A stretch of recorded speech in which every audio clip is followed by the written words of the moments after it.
Media ద్వారా ప్రజలకు ఒక విన్నపం చేస్తున్నాం. శాంతి కాముకులైన ప్రజలారా, ప్రజాస్వామికవాదులారా, ప్రజాతంత్రవాదులారా, పర్యావరణం ప్రమాదంలో పడింది. భారతదేశంలో మానవత్వం సంక్లిష్టమైన పరిస్థితిని ఎదుర్కొంటుంది. ఈ పరిస్థితి కనుక ఇట్లాగే కొనసాగితే పెట్టుబడిదారులు ఈ దేశ ఖనిజ సంపద మీద కన్నేసి దేశంలో ఉన్న అడవులు, గుట్టలు, చెట్లు వేసే ప్రక్రియ కనుక ఇట్లాగే కొనసాగితే దేశ సంపదను మొత్తం ప్రభుత్వ రంగ సంస్థలన్నిటినీ ఈపాటికే ప్రైవేట్ వ్యక్తులకు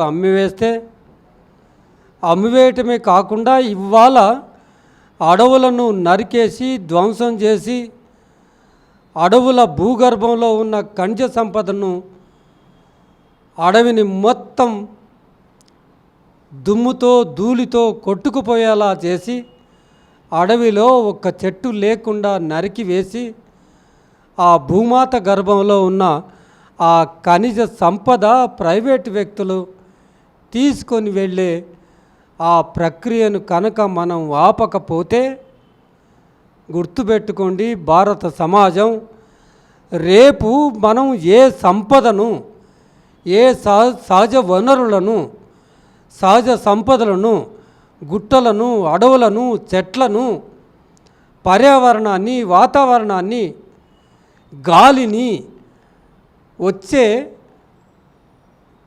మన తరం దాటిపోయిన తర్వాత వచ్చే తరానికి ఏం అందిస్తాం? రేపు గాలి ఆక్సిజను మనం స్వీకరించలేని పరిస్థితికి ఆక్సిజన్ సిలిండర్లు మెడకు తగిలేసుకొని ఈ పరిస్థితి కనుక కొనసాగితే తిరగాల్సిన పరిస్థితులు ఏర్పడుతూ ఉంటాయి. ఇప్పటికైనా జాగ్రత్త పడి మొత్తం పౌర సమాజం అంతా, ప్రజాతంత్రవాదులంతా, భారత పాలకులు పర్యావరణం మీద, చెట్ల మీద పడి నరికేసి పెట్టుబడిదారుల చేతిలో పెట్టే వైనానికి స్వస్తి పలికే విధంగా భారత ప్రభుత్వం పైన ఒత్తిడి తీసుకురావాల్సిన అవసరం ఉంది. మనకొద్దు ఈ అభివృద్ధి నమూనా, ఇది విధ్వంసం చేస్తుంది. భారత పాలకులు ఇవాళ అనుసరిస్తున్న అభివృద్ధి నమూనా అది విధ్వంసం చేస్తుంది.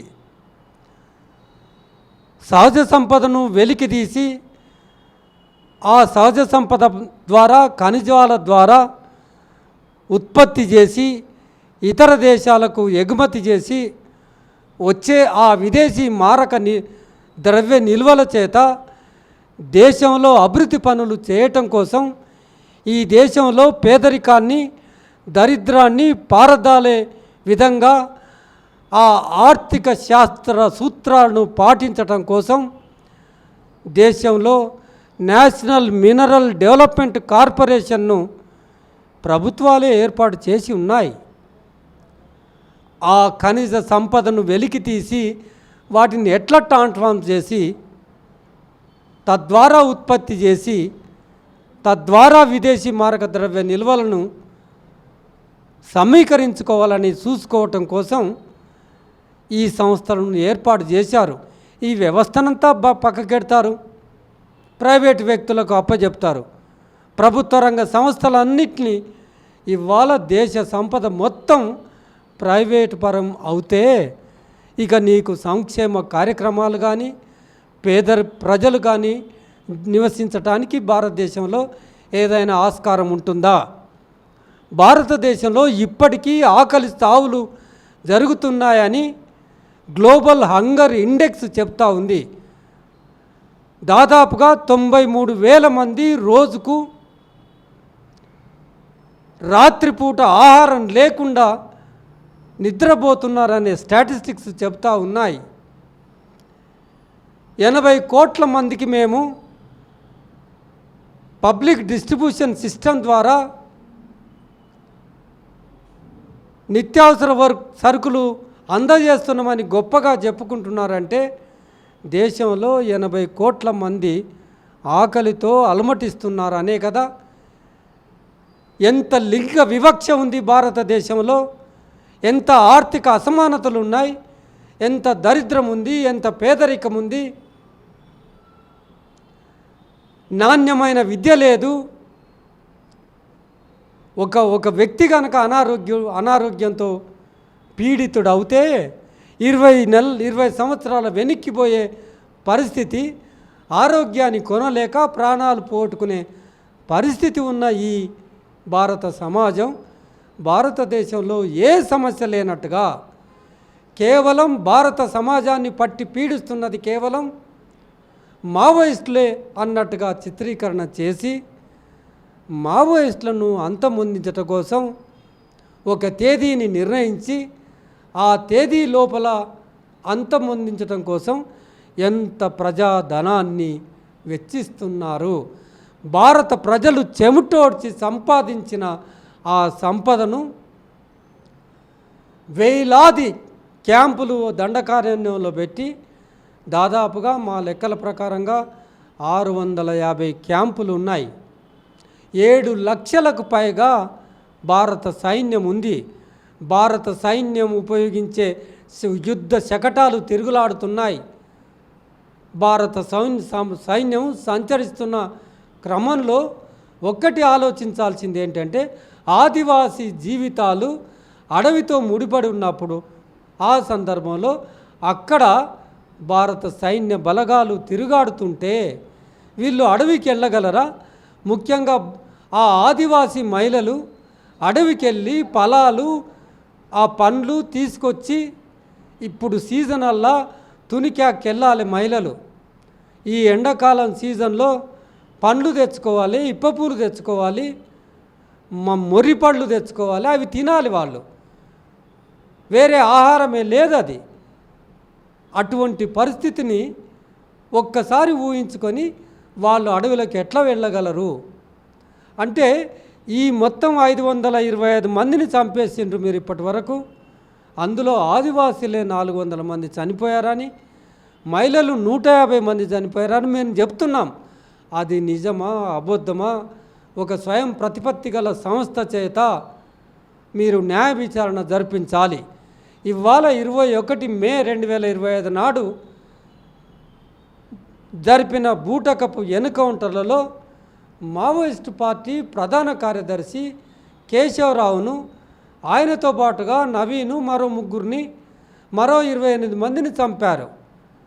ఈ ఎన్కౌంటర్ పైన సుప్రీంకోర్టు ప్రధాన న్యాయమూర్తి చేత సిట్టింగ్ న్యాయమూర్తి చేత న్యాయ విచారణ జరిపించాలి. మొత్తం 528 ఎన్కౌంటర్ల పైన న్యాయ విచారణ జరిపించాలి. ఈ ఎన్కౌంటర్లో పాల్గొన్న పోలీసు అధికారులపైన హత్యా నేరం మోపి ప్రాజిక్యూట్ చేయాల్సిన అవసరం ఉంది కదా. చట్టాలే చెప్తున్నాయి కదా. 176(1)A ప్రకారంగా బలగాల పోలీసుల చేతిలో చంపబడిన ప్రతి ఘటన పైన జ్యుడిషియరీ ఎంక్వైరీ చేయాలని చట్టాలే చెప్తా ఉన్నాయి కదా. మీరు చట్టాలను గౌరవించరు, ఆదివాసులకు ఇచ్చిన ప్రత్యేక రక్షణ చట్టాలను గౌరవించరు, రాజ్యాంగాన్ని గౌరవించరు. మీ పాలసీ ఇది ఏమైనా వ్యక్తిగతంగా రాజ్యంగా పరిపాలన కొనసాగుతుంది కనుక ఇవాళ మనుషుల ప్రాణాలు గాలిలో కలిసిపోతున్నాయి.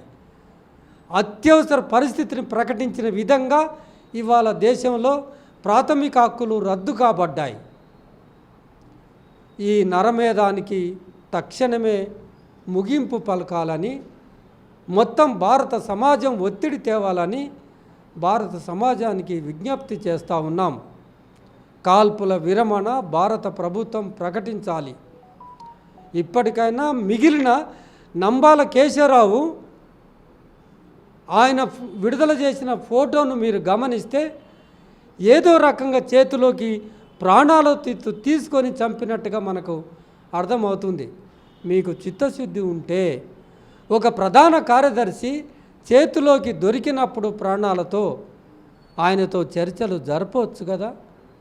మీరు హత్యలకు తెరదీశారు, ఈ హత్యాకాండను నిలువరించి చర్చలకు వచ్చి భారత సమాజం శాంతిని కోరుకునే సమాజం.